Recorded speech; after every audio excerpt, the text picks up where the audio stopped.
Thank you, Ryan. Yeah, isn't that better? Okay. So on your seats, there's a list of most of the gardens that are featured on this. It's in the order in which I'm going to show the slides. Joanne?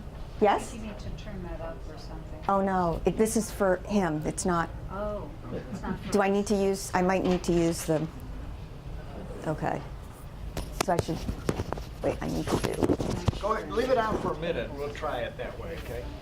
Is this, Ryan, is this, oh, it is. Yikes.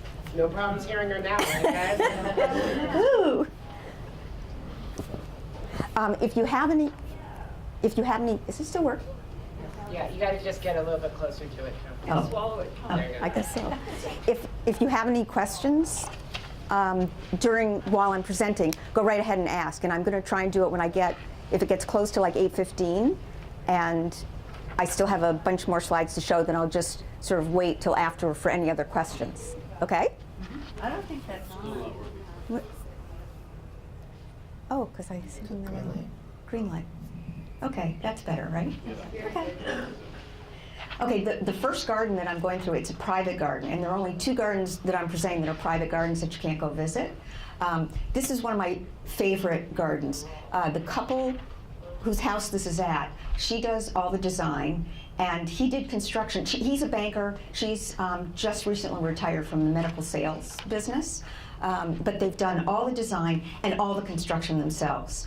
And her design, it's not some huge house and huge property, but over the years they've bought, when like a little part of a parcel has come available next to them, they purchased that. So it's been this 30-year kind of cycle of doing the garden, and she's done an awesome job of combining some areas that are very formal design and then other areas that are more informal. There are wonderful things like when her kids were little. I met one of her daughters this last year when I was up there. The daughter's now 30, but there's a little house on the property that they built, and when she and her sister were little, that was like their playhouse. And the girls also, when they were like 6 years old, helped with some of the bricks around the pool. I mean, it's a very kind of cool thing. So this is one of the newer parcels on that, and definitely a more formal design. You know, the tall columnar trees, shrubs make it that much more formal, having the symmetry on either side also helps that. This is in Rowley, Mass, and they have water bans there. So this spring and early summer, there really was a lot of water. So she told me, Jill, the owner, that there were so many flowers this year, much more so than other years. The echinacea was all over, and it was really a different look than it had been other years. So this is also this was part of the older part of the property, and also very formal. And that fountain you see in the distance, it's one of those huge wrought iron fountains. They actually brought that to the house themselves. She drove it in her Subaru, she told me, in 3 parts. She said, we were much younger when we did this. They dragged it across the yard somehow, and they put it up themselves. It's quite astonishing. So this is, you can see the fountain is off to the right. And what's interesting to me here especially is the way she did the path. It's still very formal, you know, goes to lawn. It's bordered by the, you know, it's like a pea stone, and then it has a very distinct border, except that nice curve not only accentuates the fountain that's there, but it makes it a little less formal, at least in my mind. This is now across from where that last one was taken. This is the latest structure they've built. It's a tea house. And what looks like a window in the back is actually a mirror. Oops. Is this still? Okay. And now you're going to see in the mirror where we were in the 2 slides before. So that structure is the little house, the little playhouse for the kids. 2 floors, twin beds upstairs, very steep stairs, a little living room downstairs, and her husband designed it and constructed that. It's absolutely charming. And now this is on the same property. This is the path that leads to the potting shed. So it's the less formal area, and it's more informal, the whole design. It's more of a rough edge. I think I have, and that's, the potting shed now is in the back to the left. And what I loved about that, when I went to shoot, there was a little chicken sculpture thing, and then a catbird landed on the fence, like that's a real catbird. And that's just a close-up detail. Now this garden is Fuller Garden in New Hampshire, in Northampton, New Hampshire. And here you can see, you know, it's predominantly a rose garden, very formal, having the, you know, it's a rectilinear design, having a very crisp edge. So, you know, I think this is like the most formal probably of any of the gardens that I'm going to be showing you tonight. It's real long. That's real lawn, yeah. And you know, they do something, I'm sure it's for the, so the roses grow well. I never think it looks particularly appealing. But they leave it, you know, it's mounded up, the soil is mounded up, I think because if it's a grafted rose, I think you're supposed to keep the soil below the root graft, but you want to have it a certain height above kind of the lawn area. But they don't mulch it all, or they don't put any ground cover down. I always think just from a design point, it looks kind of barren on the ground. But I'm sure for a health of the roses standpoint, it's why those roses look good and the ones I have at my house do not.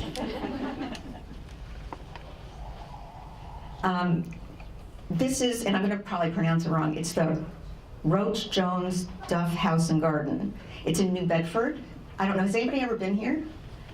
So you know how wonderful, the house is wonderful, you can tour the house, and the house is up above this. So that view is something you would see from the house. So you really get a sense of that intricate design all around. There were 3 families over, you know, 150 years or so that lived in this house, and each one had their own sort of garden design. This is represents more closely the second family that lived there that had a very formal Victorian rose garden.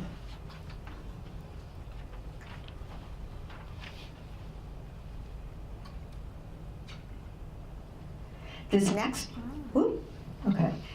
This next one is Roger Williams Park.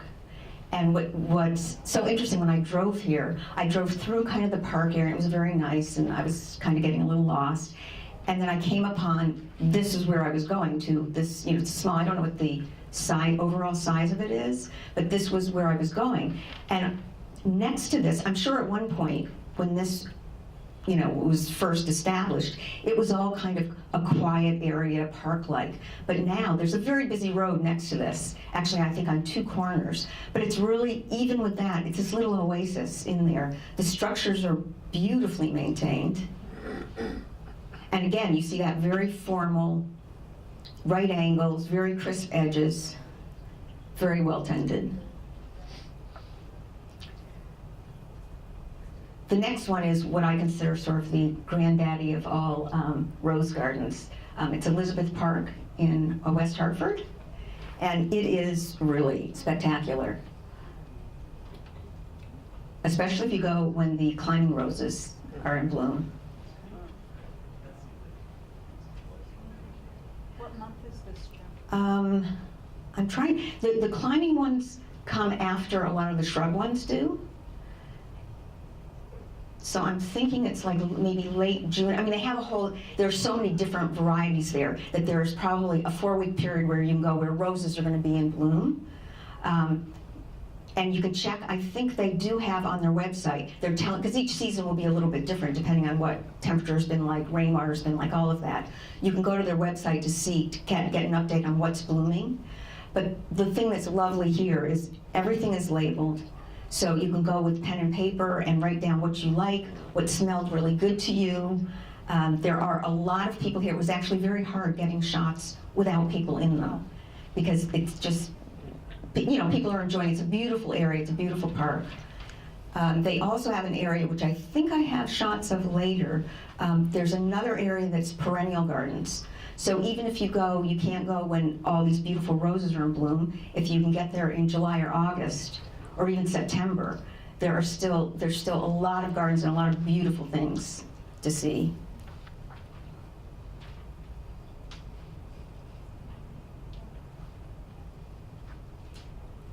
And this one, actually, I had to go into Photoshop and take somebody out who was like in one of the corners because I must have stood here 15 minutes.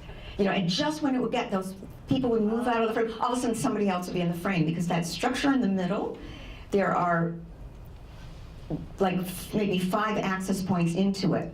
So people were always coming into the middle from places where I couldn't even see where they were coming from. So it was hard to get this one. This garden is Tower Hill.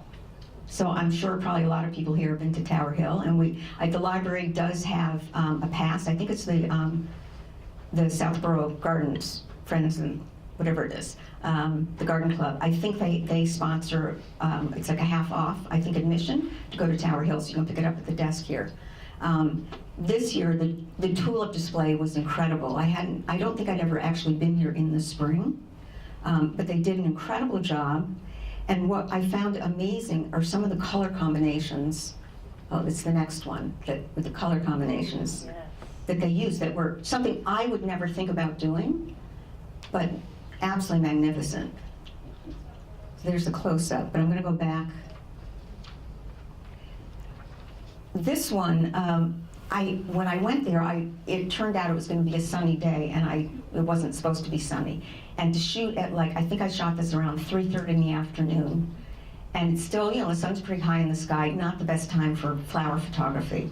But what it allowed me to do, there was a tree kind of like a branch overhead, and so the light was kind of coming at me, but I was able to keep the camera shaded by the tree. So I was able to shoot through the light so you can sort of see the structure. You get that transparency with the petals, which, you're not seeing it there. It's kind of a different look, and it was actually kind of fun being able to do that.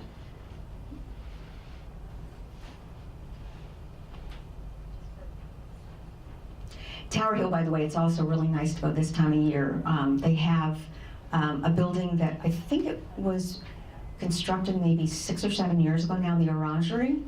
So they have a lot of tropical plants in there that are outside during the summer. It's a magnificent space, and they bring them in, and there are a couple of like water fountain things on the wall, so there's a little bit of sound of water, and it's just lovely, especially at this time of year when it might look a little bleak outside, to have that kind of opportunity.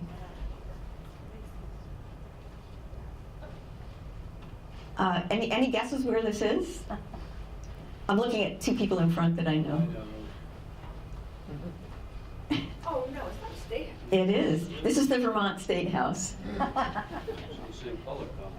So it is the same color combo. But these are these grand steps. I think this one's a little bit more backed up, that goes to the state capitol building in Montpelier. And it's actually the building itself. It's a lovely setting. From a great distance, you see mountains behind it. It's photographed a lot. But I thought this display was so arresting that they did. The colors against the white marble of the stairs, and the repetition that you see as you're going up, which is a big design principle when you're doing gardens, between color and having repetition like that leads your eye on. This is Green Animals Topiary Garden in Portsmouth, and it is part of the Newport Mansions. It's not located in Newport. This garden has, I think the first time I went there, my niece, who is almost 30 now, was probably 6 or 7 years old, and I took her they had a children's party. So they had, face painting and a magician and clowns and kid stuff, and I think ice cream. And at the garden at that time, from my recollection, there were only the topiaries there. They didn't have masses of flowers. But it's very, very whimsical. And they're known for the animal topiary that they have. So there's elephant, I think that's the lion. Here's another one, the elephant, it's looking a little bit bare. And that's the back of the line, and then you can see the giraffe over that way.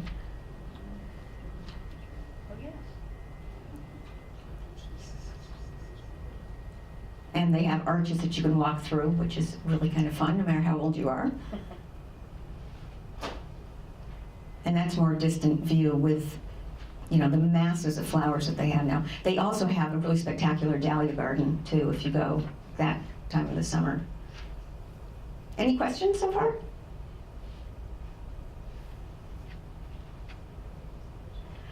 This garden is Katie's Falls Nursery in Morrisville, Vermont. In this past year is the last year. They've been open for like 30 years. This is down, like way down a back road. You think you're lost when you're driving there. The couple that own it live right there.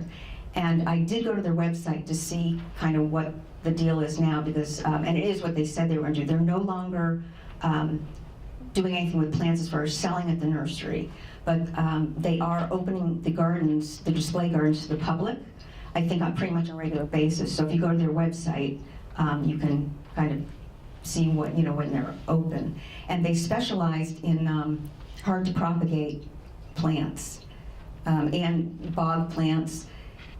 One of the fascinating things I find in this garden is their use of evergreens and the texture that it adds to just even visually. I mean, if you feel it clearly, all the different evergreens, but it's just this visual texture that you have. And clearly, very informal design.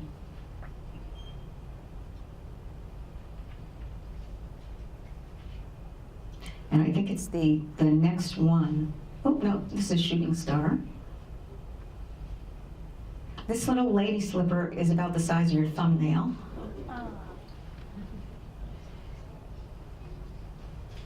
And here you can see the evergreen that's over the fence. It's incredible, and plus it also has its spring growth, so you're seeing that lighter green. I'm not sure if that's the Norway. There's another one in this one, the one that's in the back. It's a weeping Norway spruce. So I'm actually not sure whether that's the same, just trained a different way.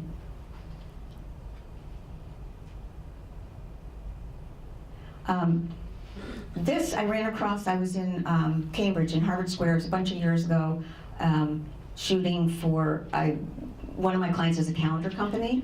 There are a couple of calendars up here, which actually anybody who with flowers and gardens, anybody can take one who wants one. Those were the ones I had left. And if you wanted to order any, there's a note here about Mahoney Publishing. He does different calendars, and I don't work on royalties with him or anything, so it's. But I was shooting in Cambridge for his Harvard calendar, and just walking in one of the neighborhoods, this was just like on a little corner. And again, I think the texture in this, that you're seeing the espaliered, it could be a pear tree, I'm not actually sure. The big stones there, and the texture that you see on the fence, that you'll always see when it's espaliered like that, because it's trained not to, get all crazy.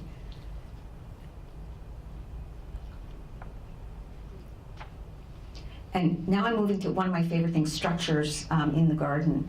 I think they add an enormous amount, not only if you need to train something to grow up a structure, but visually, it's just another element that's in there. It's a vertical element.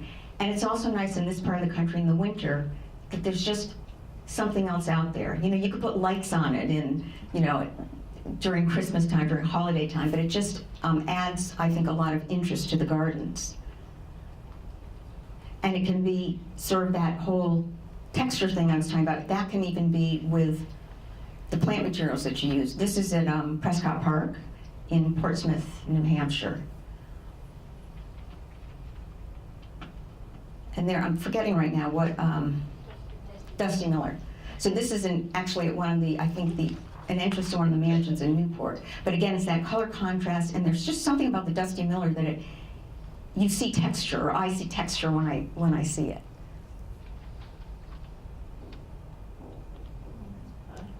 And these, anybody know what these are? Poppies? Yes, they're poppies. And, that one is at, I don't think I have another.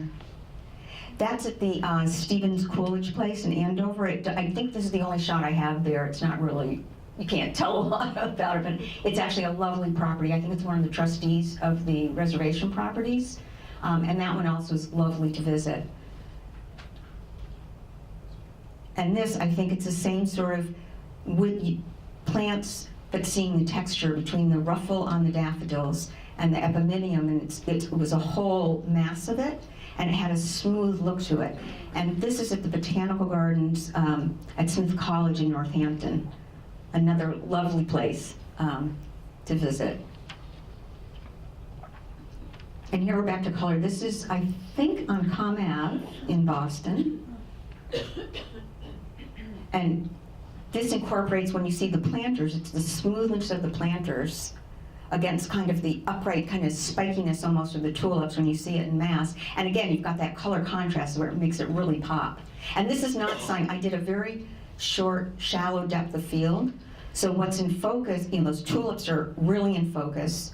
The pansies in front are not in focus. But I didn't do anything to make the red of the tulips like go wild like that. It's not like I hit the saturation button when I was editing these. That's kind of the way it looked. And you see it sort of again there. And this one is back at Smith Garden again, at their rock garden, which I think it's an alpine garden, so they're really noted for that at the Botanical Garden there. And then sometimes just a birdhouse, adds a lot of interest. This one is at White Flower Farm, which I have other, I'm not sure if they're coming next, but other White Flower Farm, I think I do have. This is another nursery that sadly they end with lovely display garden. And it's not on the list because she actually also closed. I think she'd had it for like 30 years. I believe that she lives at this property, and I think she just closed, like there's no going to visit or anything with the display gardens, which is really too bad. And then this is back at White Flower Farm.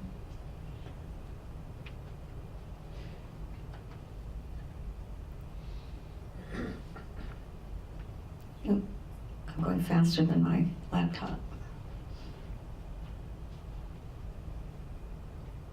And this I had in there for my community gardener friends who are here. This is at Tower Hill, and they do this wonderful job with their vegetable garden there. It's very fanciful support system. They do different colors. One year they did all purple accents. And during the summer, if any of you have the opportunity, sort of middle of the summer, to sort of walk through the community garden that we have here, the vegetable garden, some of the structures that you see some of the people put up to support the plants are amazing. They do it just from like twigs and sticks, and it's not only is it very functional, but it's very beautiful to look at, so you don't have to go far for that one.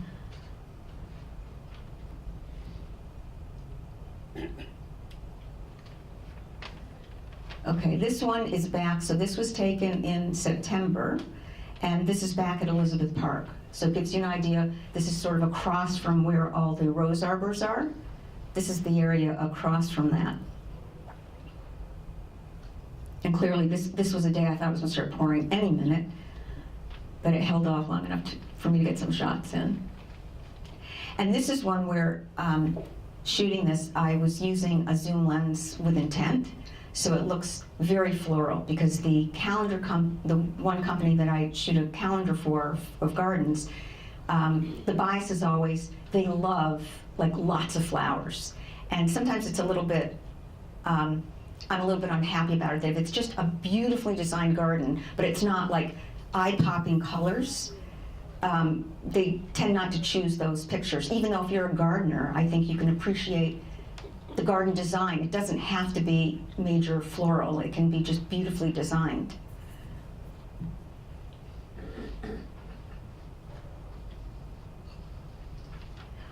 This is Wycombe Park in, I think is it Manchester? Yes, Manchester, Connecticut. And I'm wondering if anybody's been there. It's outside of Hartford. This is a great place to go. They have, like you wind up a hillside, it's a big park-like area, and they have different areas, different gardens. This is at the very top, and I think they have weddings here. So this isn't one of their, as far as I know, one of their kind of named gardens. There's another view. And if you were standing there, if you turned around, you could look over and you see a very distant view of the skyline of Hartford from there.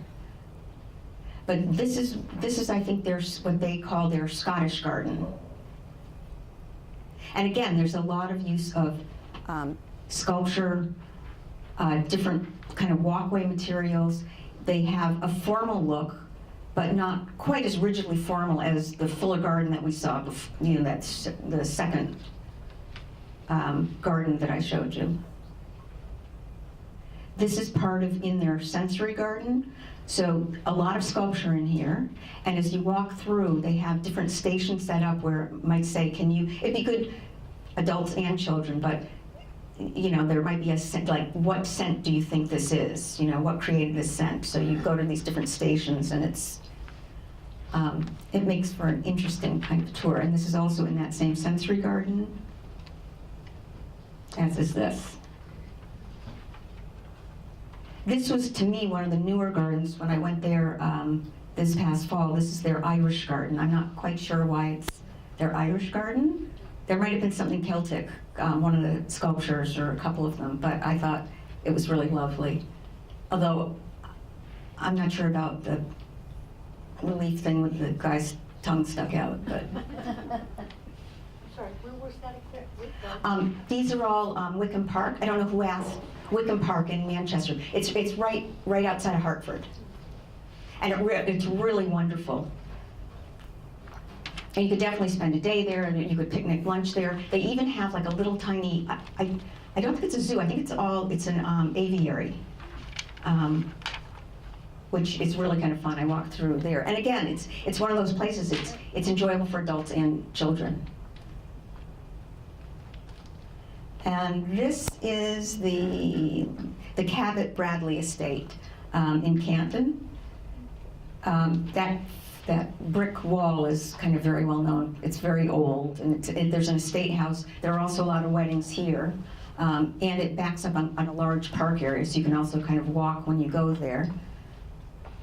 That's the same place. You get a better view of that wall. And highly stylized with the box borders, very neatly clipped. And you can see a little bit of the house there.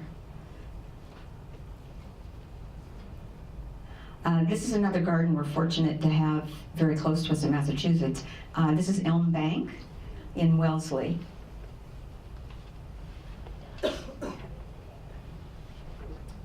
And this one, some of my friends in the back should recognize this one. This is Glen Magna Farm.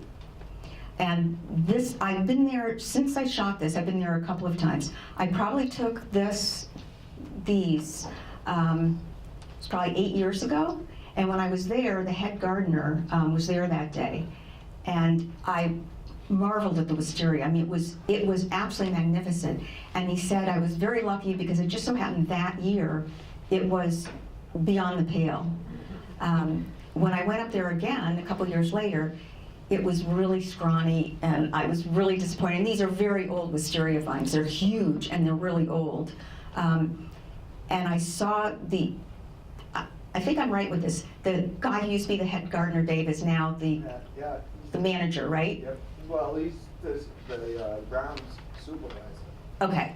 So I got a chance to talk to him this past year, and he said, they did, I think there was something with the weather a number of years ago, but they also had to do a lot of pruning on it. But it's one of these long-lived plants, and if you know what you're doing, you can hack it back a lot, prune a lot, and you have to. And so for a number of years, it might not look that good. Eventually look good again, but this was probably just one of those banner years. Everything was right for it to have a magnificent bloom that year. So I was very pleased that I just happened to hit it right with that one. Where's that again, Joe? This is in Danvers. It is, and there are a couple of different gardens. One house structure that was moved from a location in Peabody that's there. There is a rose garden, which hopefully that's behind one of the structures. There's also a big house there, and they do weddings there. It's a magnificent house. Oh, it's amazing. And when you drive in, I'm a member of the community garden here, so I'm going to mention again, when you drive in, there is a community vegetable garden there that's on the road into this that is probably about, 15 times the size of ours here in Southborough.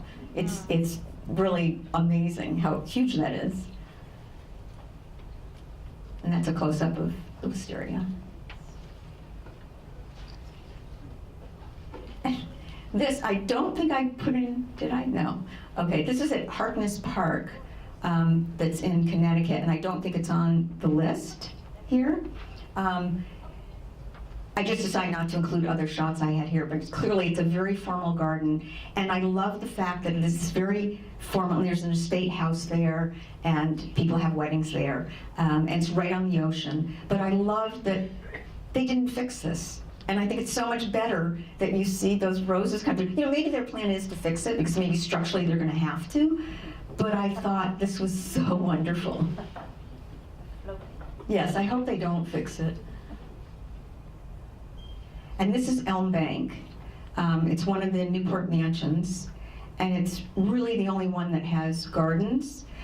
But you know, here again, very formal, very, you know, a lot of work goes into maintaining this, especially with having like the boxwood and everything. Although boxwood grows very slowly, but very well maintained, very formal.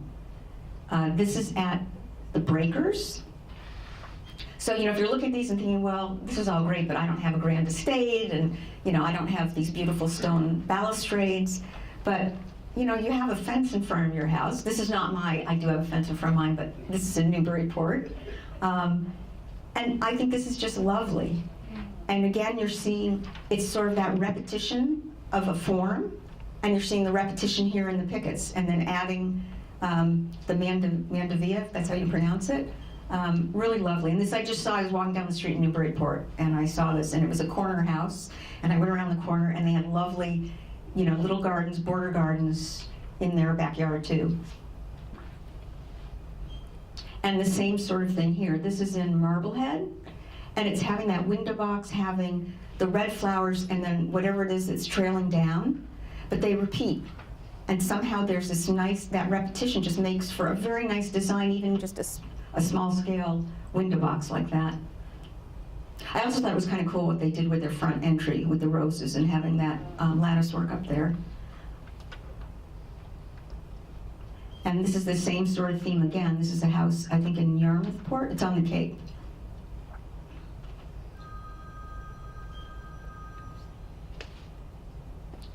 I loved that this was, I think, a restaurant, and I know they have a lot of weddings here too, just because I saw it advertised. I just really liked, I thought, what a creative use of having that stepping stone and having just plants in pots, and then you can put them at different heights depending on what it's on, and just, again, it's at another level. It's creating a structure, having vertical, you know, things that aren't necessarily tall on their own. You know, they'd all be about the same height if you had them all on a flat surface, but That first pot really makes that for me. it's your color, that's why. But it's, If you haven't noticed, I know a bunch of you here, I've lived here long enough, but but it's the green that it carries through those, you know. yes, and It's just beautiful. the green in the back. I should have moved the Piece of firewood. piece of firewood. I really should have. I took it like, what's that firewood doing here? But thank you, Riles, for pointing that out. I was wondering about that. The flaw. That is, This, do you know where that is? it's not Shelburne Falls. Yeah, yes, Mary Ellen knows. Bridge of Flowers. So, for those of you who've never been here, this is in Shelburne Falls, Mass. It's amazing. It was once a bridge, and you know, the town, the state, whatever, put in a new bridge next to it. So they turned this bridge into a flower garden. So I have some shots. You can see the Deerfield River is off to the left. Well, you can't really see it well because there's a fence, a chain link fence that's, I don't know, 4 feet high or something on either side. But it's so wonderful. In Shelburne Falls, there are two little towns. There are nice little restaurants to eat in. There's a glass blower. A lot of arts people, Mole Hollow candles. If they used to be in Shelburne Falls, they're not there anymore. But it's sort of a delightful place to go. You know, kind of an afternoon thing. And the flowers are magnificent whatever time you go during the year. That'll take a minute to load. what was that structure in the first shot? I don't remember that. What is the? What's the bridge to the left? Right, the bridge, what's the? I think it was was it a factory building one time? That's looking toward, you're not in Shelburne Falls, that's the one across the river. Yeah. So I forget the name of that town. That's Buckland. Oh, Is that? Buckland. thank you, That's Buckland. We are. We have an expert here from that part of Massachusetts.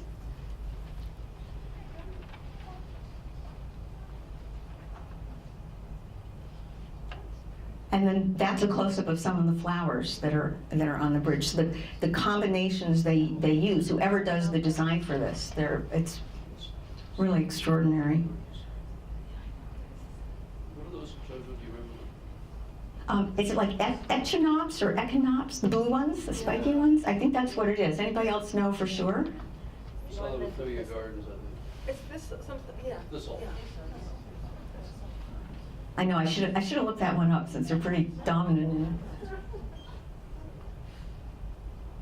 And this is Prescott Park in Portsmouth, New Hampshire. Another great place to see. They have this garden. I've got several shots of it. In the summer, if you were to go like through the garden and over, they do a lot of performances. It's right on the river, and they have a lot of outdoor performances. To the right of this garden area, they have test gardens, test plots.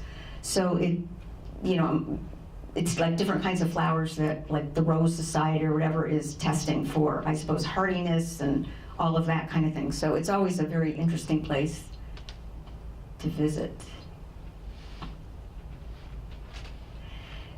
This is one of my, I like to call it my hidden garden, hidden gardens. I spend a lot of time researching where gardens are because I've been shooting this one calendar for this company as a solo calendar, I don't know, for about 8 years. And I like to feature different gardens. So I'm constantly Googling, I Love Gardens, if you know that website, that tells you where different gardens are in the New England states. I mean, actually, I Love Gardens, I think will cover all the states.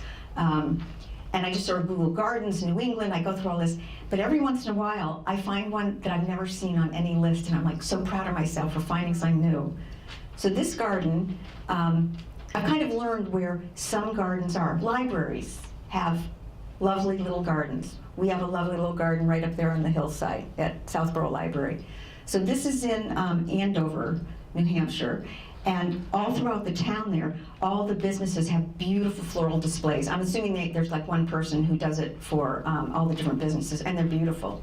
And I had parked the car in different areas, photographing the gardens by the businesses. And then I looked over and there was a library right across the street. And I noticed, it looked like it was on a corner, and it looked like one of the streets went kind of down a hill. And by the parking lot, there were all these, I think they were daylilies, that were all pretty high, and I could see there were steps going down, and I thought, I wonder what's down there on the library property. And this was what was down there.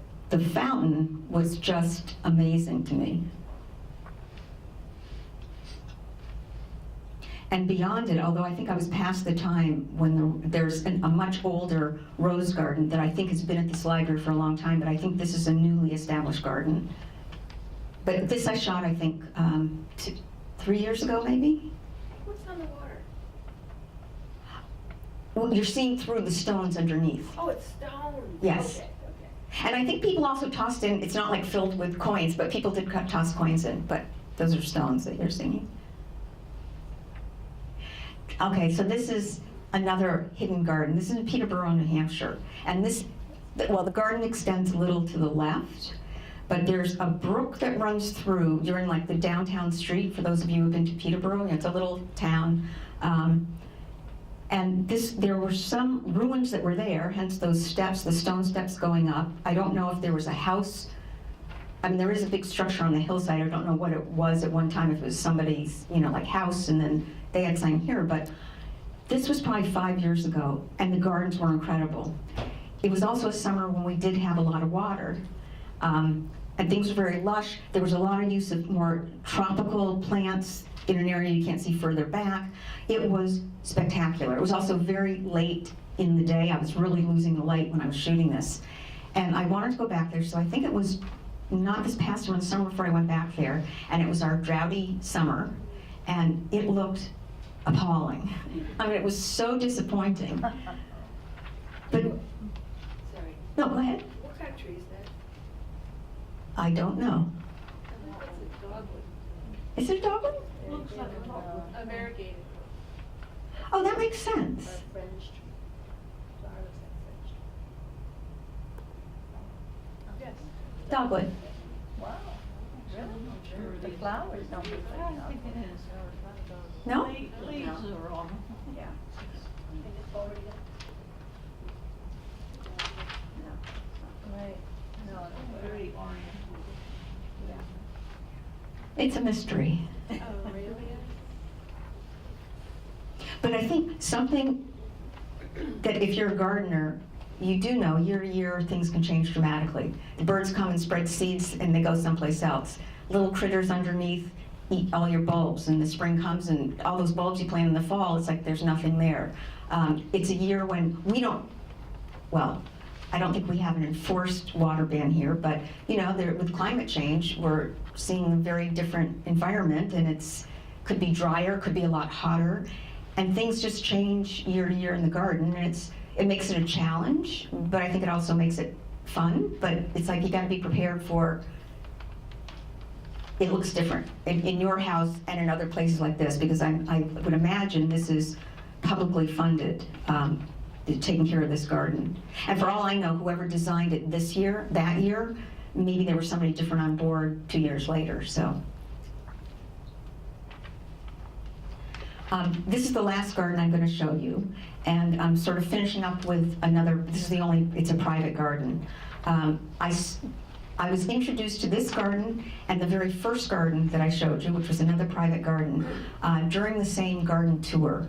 I think it was the Massachusetts Federation of Gardens used to do, every 3 years, they had this amazing garden tour that would go on for about 3 weeks, and they'd pick different parts of the state, and they'd pick maybe 6 gardens. I'm assuming the gardeners would, go to the organization and say, here's some pictures of my place, and I'd like this garden to be featured.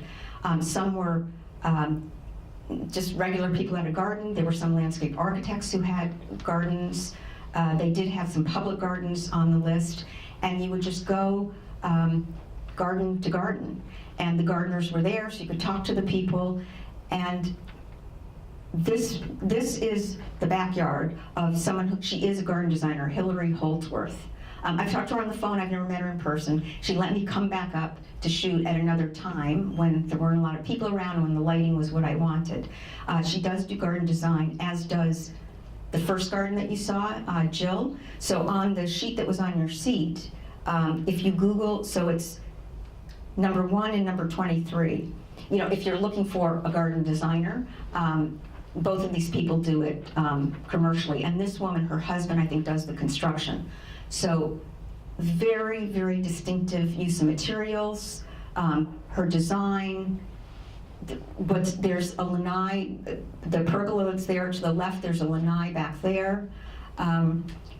This is I think you could see more of this paving. The use of river rocks like that. This was years before people were doing it in their showers, in their homes. And so she was sort of at the cusp of using these sorts of materials. And that's her house, by the way. There's a couple of other shots of it. So you see something like this. This is, inside here, there are 4, I think there's a better, this is in part her vegetable garden. I mean, it is clearly the beginning of the season. She's got little tiny tomato plants, but it's spectacular. And the thing that I was really sad about was that plant looks dead to me in the middle, and it was kind of, crushing to me because it was like on axis and all that. And I thought, oh my God, I can't I'm not going to Photoshop that. Jojo, is that a mural on the big blue door or something in front of it? That is an espalier.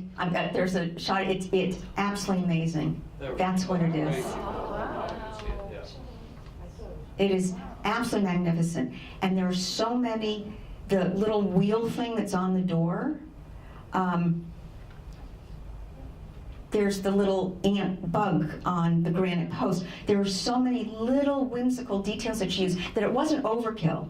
There was a time, I think, on some of these garden tours that I went on when the Federation was doing it, there were some places where it was like little hoo-haws, like all over the gardens, like way over the top. But this was so tastefully done. Right, I mean, it was just like garish, like way too much. But this was you know, they were just sort of layered in little places, so it was interesting and it grabbed your attention, and it didn't detract from like the whole design that you were stopped by, oh my God, another one of those? I mean, it was just lovely. So, okay, and there's a little close-up of a little guy. And And a praying mantis in the background. oh yes, yes. That, you know, I saw it the other day and I thought, what? When I was putting this together, I thought, what's that thing in the back? But you're right, that's what it is. Good eye. Right. But a good hoo-ha. So that's it for what I had to present. You know, there's so many gardens that I photographed, and I really had a hard time picking out what gardens to do. I wanted to make sure I had, most of them are ones that people can go visit. Because I encourage all of you to go to them. So are there questions? Questions about photography? Joanne, have you been to the Botanic Garden in Booth Bay, Maine? I was there when it first opened, We were too. and that's also a wonderful one to go to. And they also have reciprocal privileges with Tower Hill if you have a Tower Hill membership. Oh, right. So something to keep in mind, and it's a gorgeous garden. Absolutely. I don't know if everybody could hear that there's a reciprocal relationship. The Botanical Gardens in Booth Bay in Maine, they have a reciprocal arrangement, and I think with other gardens too, if you remember at Tower Hill or other gardens, because that one is actually pretty pricey, I think, the Booth Bay one to go to, admission. Right, I don't remember what it was, because we got in no extra charge. Yeah, and I kind of thought, really, like you're gonna, but it's a massive garden as far as the acreage goes. Gorgeous. And then there's Astiku, you know, the gardens up in Bar Harbor that are also the azalea garden there that are really beautiful. Yeah, that is another wonderful one. You know what else is really, if not Stonewall, what's the jam, Stonewall? In York. Yes, Stonewall Kitchen in York, Maine. They have the most wonderful garden in front of their commercial building. One of the shots I took a number of years ago was in one of the calendars. They had like little brass watering cans hanging up at different areas. So they do some whimsy, but nice whimsy, and really nice design, flower design in front. And then you can go in and taste things or buy things. You could also go to Barnacle Billy's in Perkins Cove, Gunquit, and there's a beautiful garden there. Is there? Gorgeous, right on the little harbor. Oh, wow. Another spot.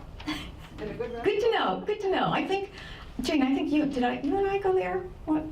Barnacle Billy? I think so, yes, a long time ago. Are there questions? No? Yeah? What's the name of the plant or shrub that we thought was a mural? Oh, I'm not, it's just, Yeah. typically people espaliate apples and pears, so I don't know which it is. It just grows that way? No, you train it that way. So they usually train them with wires, and they decide on which branches they're going to have going laterally across, and you have to keep cutting them back.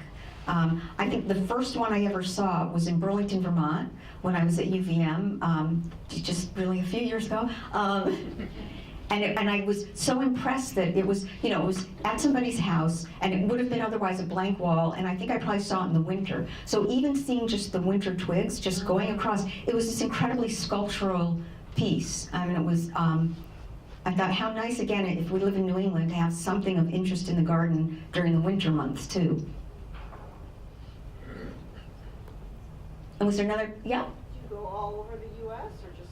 No, just New England.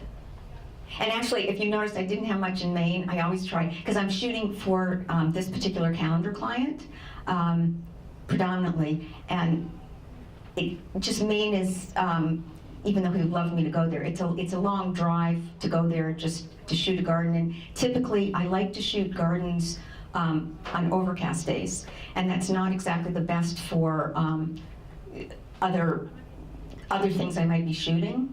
So it's sort of, I don't have any other reason to kind of go there except for the gardens. But no, I don't go further afield. And most of what I do in my photography business my clients now, they're mostly inns and resorts, and I shoot interiors and exteriors and lifestyle and, gardens if they have gardens, but it's more architectural photography that I'm doing. But I do four, well, now I'm doing like 5 calendars for this one particular calendar company. So one is Rhode Island, one's Vermont, the state, so it's scenics. Rhode Island, Vermont, Harvard University, and I'm doing some things. He's trying to put out like a dessert calendar and appetizer calendar, and then he does all the other states, but other photographers do the other calendars for him. Other questions? Nice respite, really. Nice break from this weather we're having. Yes. Yeah, it won't be that long, really. Well, thank you everybody for coming out tonight on this cold night.